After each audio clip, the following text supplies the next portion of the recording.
Olá pessoal, bom dia, tudo bem com vocês? Espero que esteja tudo bem. Hoje nós vamos iniciar mais uma aula de história.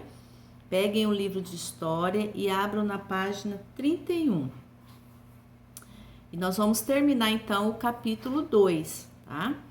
Então, o título da página 31 é Precisa-se de Trabalhadores. Então, nós vamos ver o momento em que o Brasil precisava de trabalhadores para trabalhar nos engenhos de açúcar, na lavoura de cana, né, para a produção do açúcar. Então, nesse momento aqui, a economia do Brasil, o produto mais importante que o Brasil produzia era o açúcar.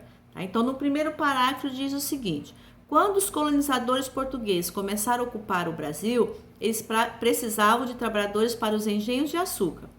Então, o que eles vão fazer? Qual vai ser a solução?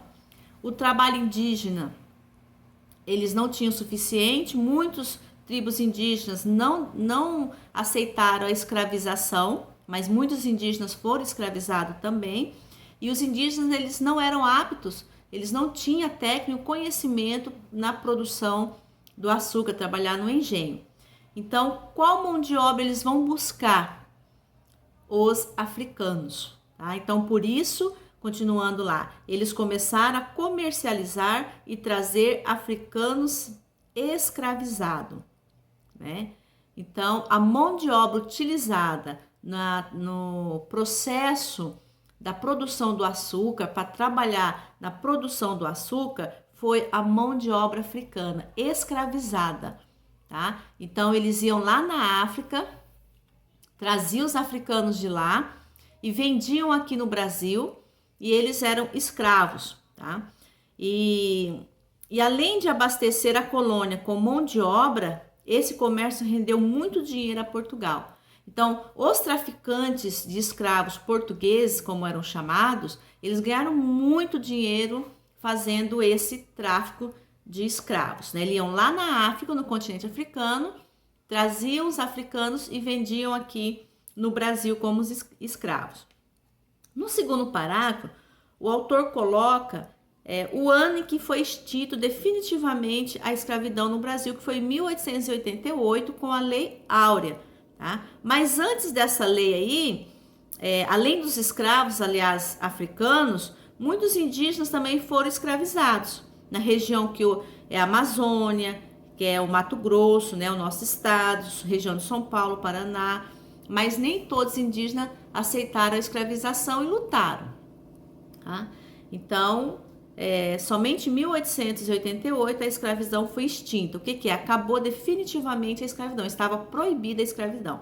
Mas antes de chegar esse ano aí de 1888, no terceiro parágrafo ele está falando que em alguns anos anteriores o Brasil já começa a criar leis para minimizar a escravidão. Então, no terceiro parágrafo fala assim, ó: desde 1819 começaram a chegar ao Brasil imigrantes europeus para trabalhar principalmente na lavoura. Mas foi a partir de 1850, com a proibição do comércio de escravos, que o número de imigrantes aumentou. Esse 1850 aqui, pessoal, foi uma lei criada no Brasil chamada Lei Eusébio de Queiroz. Ela não proibia a escravidão. Os que já estavam escravos aqui se tornavam escravos. O que ela proibiu, né, essa lei, 1850, a lei chamada Eusébio de Queiroz, ela proibia o comércio de escravo. Agora era proibido ir lá na África, trazer os africanos aqui para escravizar, tá? Para vender como escravos. Isso está proibido, mas a escravidão continuou aqui. Então, por conta dessas leis que foram surgindo, então, continuando, essa lei Eusébio de Queiroz, criada em 1850, proibiu o comércio de escravos vindo da África. Então, agora os traficantes não poderiam mais trazer os negros africanos da África. Tá? Então, por isso, por essa lei e várias outras leis criadas no Brasil, começa a faltar mão de obra. E aí, o Brasil começa a incentivar a vinda de imigrantes para o Brasil. Aí na página 33, muitos povos e uma terra. Então aqui vai estar falando quais foram os imigrantes que vieram para o Brasil, para que regiões eles foram, o que eles produziam, no que eles trabalhavam. Então vamos lá. Na página 36, o título é Muitos povos e uma terra.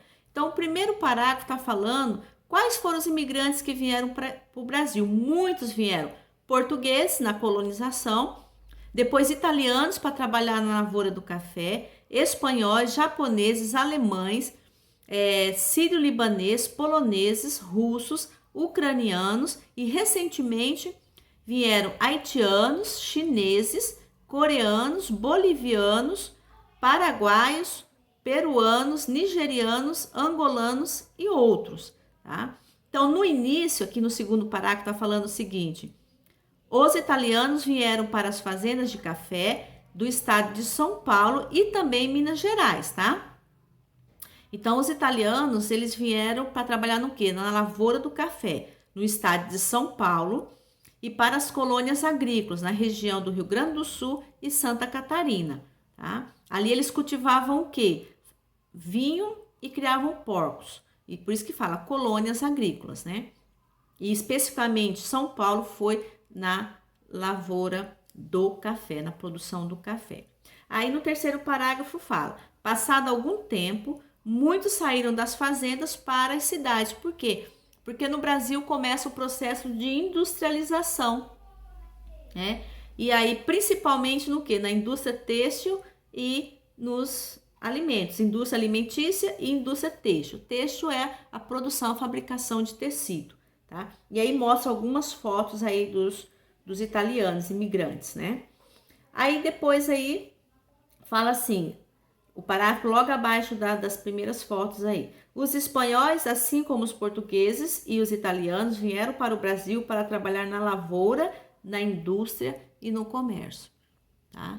Então, foi em todos a economia, tanto no campo quanto na cidade, foram utilizadas, né, usadas mão de obra dos imigrantes.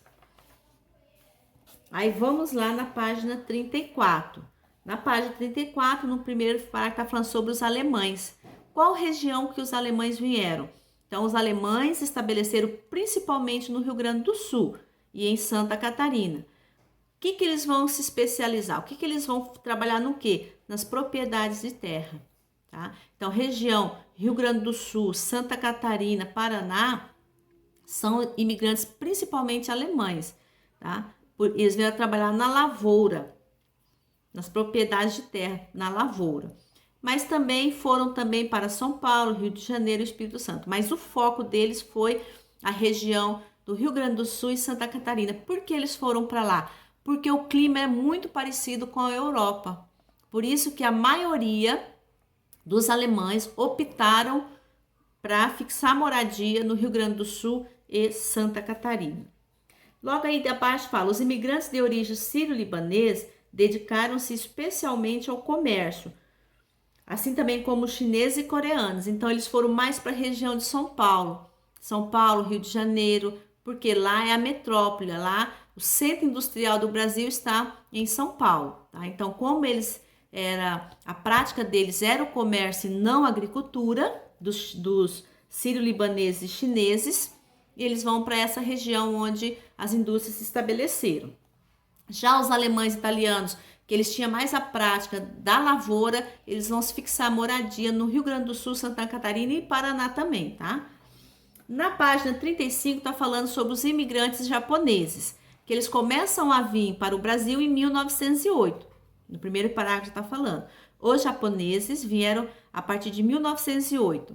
A língua e a escrita deles eram completamente diferentes da nossa. Então, os japoneses, eles tiveram muita dificuldade em se adaptar ao nosso país, tá? Embora se adaptaram, mas eles tiveram uma maior dificuldade aí. A comida, a religião deles, a cultura era muito diferente do Brasil. E eles vieram para as áreas de plantio do quê? Do café, algodão, pimenta do reino, tá? Depois de algumas décadas trabalhando na lavoura, muitos japoneses e descendentes foram para as cidades e passaram a se dedicar principalmente ao comércio, tá? Então, a princípio, os japoneses vieram para trabalhar na lavoura, mas depois eles vão para as cidades se dedicar ao comércio. Então, essa é a nossa aula de hoje, falando sobre os imigrantes, né? Como eles vieram, quais eram os imigrantes que vieram para o Brasil e no que eles se especializaram. Tá? Então, a mão de obra imigrante foi muito importante no Brasil nesse momento em que estava acabando a escravidão e eles precisavam de mão de obra, beleza? Pessoal, então sobre as atividades, o que a professora vai passar para vocês hoje, então? Vai passar a atividade do livro. Na aula passada, a prof mandou umas atividades elaboradas pela prof, e agora vai a correção delas. Então, qual atividade vocês vão fazer? A da página 36, a 1 e a 2, que é essa aqui, tá? Ó, página 36, 1 e 2, respondi aqui. A página 37, essa outra aqui também, que é as questões 3 e 4, tá? As questões da página 38, essa daqui, a 38, essa daqui, tá? E a 1 e a 2 aqui embaixo também, tá? E a página 39, 1 e 2, essa aqui, ó, tá? São essas as atividades que vocês vão realizar e responder no caderno, tá? Vocês vão responder elas no caderno. Precisa copiar as perguntas? Não, pessoal. O que vocês vão fazer? Vocês põem a página e escreve o número da questão, tá? Página, por exemplo, aqui, ó, página 36. Vocês colocam lá, exercícios, página 36, questão 1 e responde. Questão 2, responde. Aí vai para a página 37. Atividades, página 37. Número 3, aí responde ela. Não precisa copiar a pergunta novamente, tá? Só as respostas, beleza? Qualquer coisa, me chama lá no privado, tá? Tchau, boa semana para vocês.